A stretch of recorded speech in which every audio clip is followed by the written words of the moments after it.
నేపథ్యంలో రాబోయే కాలంలో అటు కేసీఆర్ ఇటు బీజేపీ తమ వ్యూహాలకు పదును పెట్టడం ఆందోళనలు తీవ్రతరంగా పెంచడం ఖాయమంటున్నారు రాజకీయ పరిశీలకులు. వీటిని ఎదుర్కొంటూనే తమ ఎజెండాను ముందుకు తీసుకెళ్లాల్సిన పరిస్థితి రేవంత్ సర్కారుకు ఏర్పడింది. తొలి ఏడాది అనేక ఆటుపోట్లను ఎదుర్కొంటూనే సుస్థిరత సాధించామని, రాబోయే కాలంలో గేర్ మార్చి వేగం పెంచుతామని అధికార పార్టీ నేతలు బలంగా చెబుతున్నారు. ఇదే అంశానికి సంబంధించి మరింత సమాచారం మా తెలంగాణ బ్యూరో ఇన్ఛార్జ్ నవీన్ అందిస్తారు. Naveen, over to you. So Naveen, మొత్తం మీద తెలంగాణలో రేవంత్ సర్కార్కి ఏడాది పూర్తయింది. సో ఆయన ముఖ్యమంత్రిగా బాధ్యతలు చేపట్టి రేపటికి సరిగ్గా ఏడాది కాలం పూర్తవుతోంది.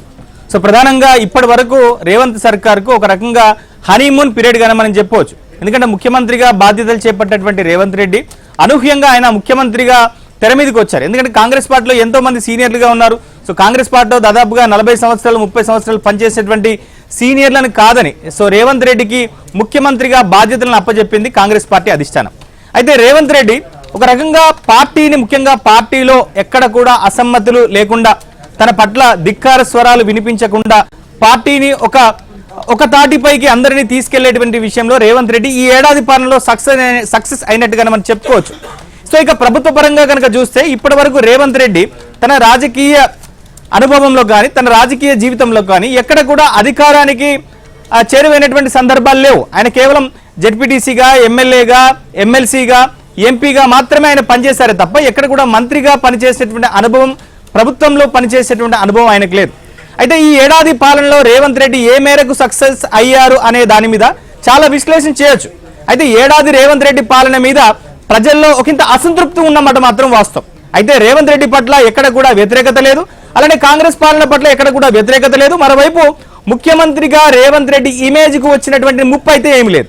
సో అయితే కాంగ్రెస్ పార్టీ అధికారంలోకి రావడానికి, అంటే కేసీఆర్ లాంటి ఒక రాజకీయంగా ఒక తలపండినటువంటి వ్యక్తిని, 10 సంవత్సరాలుగా అధికారంలో కొనసాగినటువంటి వ్యక్తిని కాదని ప్రజలు రేవంత్ రెడ్డికి అధికారాన్ని అప్పచెప్పారు, అంటే కాంగ్రెస్ పార్టీకి అధికారాన్ని అప్పచెప్పారు.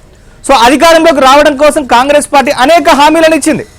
రాష్ట్ర ఆర్థిక ఖజానాని దృష్టిలో పెట్టుకోకుండా దాదాపుగా 6 గ్యారంటీ హామీల పేరిట దాదాపుగా 400కు పైగా హామీలను కాంగ్రెస్ పార్టీ ఇచ్చింది. సో దాంట్లో ఇవన్నీ కూడా ఇప్పుడున్నటువంటి రాష్ట్ర బడ్జెట్ని కనుక మనం కంపేర్ చేస్తే ఈ హామీలు అమలయ్యేటువంటి పరిస్థితి లేదు. కానీ రేవంత్ రెడ్డి రైతుల విషయంలో ఇచ్చినటువంటి హామీలో ప్రధానంగా రైతు రుణమాఫీ విషయంలో ఆయన సగం పూర్తి చేసుకున్నారు, మరో సగం పూర్తి చేసేందుకు కార్యాచరణ కూడా సిద్ధం చేస్తున్నారు. సో ఇక ఆయన చేసినటువంటి హామీల్లో, ఆయన ఇచ్చినటువంటి హామీలో కొన్ని అయితే నిలబెట్టుకున్నారు. ముఖ్యంగా గృహజ్యోతి విషయంలో 250 యూనిట్ల ఫ్రీ కరెంటే కావచ్చు, లేదా 500 రూపాయలకే సిలిండర్లే కావచ్చు, కొంత రైతు రుణమాఫీ చేయడమే కావచ్చు, సో సన్నాలకు 500 రూపాయల బోనసే కావచ్చు, ఉచిత బస్సు ప్రయాణమే కావచ్చు, కాస్మెటిక్ ఛార్జీల పెంపులో 40% పెంచడమే కావచ్చు, ఇట్లాంటి నిర్ణయాలు అయితే తీసుకున్నారు, వాటిని అమలు చేశారు. ఇంకా ఆయన అమలు చేయాల్సినటువంటి చాలా హామీలు ఉన్నాయి. సో ఈ హామీలన్నీ కూడా రేవంత్ రెడ్డికి వచ్చేటువంటి 4 ఏళ్ల పాలనకు మాత్రం స్వాగతం పలుకుతున్నాయి. సో ఈ 4 ఏళ్లలో ఈ హామీలను నెరవేర్చుకుంటారా లేదా అనేటువంటిది మాత్రం ఒకంత సస్పెన్స్ గా కొనసాగుతోంది. మరోవైపు తెలంగాణలో ఒకంత రాజకీయంగా కనుక చూస్తే రేవంత్ రెడ్డికి చాలా పెద్ద సవాలుగానే చెప్పుకోవచ్చు. ఓవైపు బీఆర్ఎస్ పార్టీ ప్రధాన ప్రతిపక్షంగా ఉంది, మరోవైపు కేంద్రంలో అధికారంలో ఉన్నటువంటి బీజేపీ పార్టీ కూడా మహారాష్ట్ర ఎన్నికల్లో విజయం దక్కించుకుని తెలంగాణలో ముఖ్యంగా రేవంత్ రెడ్డి సర్కార్ మీద వాళ్ళంతా కూడా దాడి చేసేటువంటి అవకాశాలు కూడా రానున్నటువంటి 4 సంవత్సరాల్లో కనిపిస్తున్నాయి. సో మొత్తం మీద ఈ ఏడాది పాలనలో రేవంత్ రెడ్డి ఏ మేరకు సక్సెస్ అయ్యారు, సో వచ్చే 4 ఏళ్ళు ఆయన ఈ అనుభవాలతో ఎట్లా తన పాలనని ముందు తీసుకెళ్లబోతున్నారు, సో ప్రతిపక్షాలకు కూడా ఈ ఏడాది పాలన అనేటువంటి ఒక పెద్ద అనుభవాలను, గుణపాఠాలను కూడా నేర్పించినట్టుగా మనం చూడవచ్చు.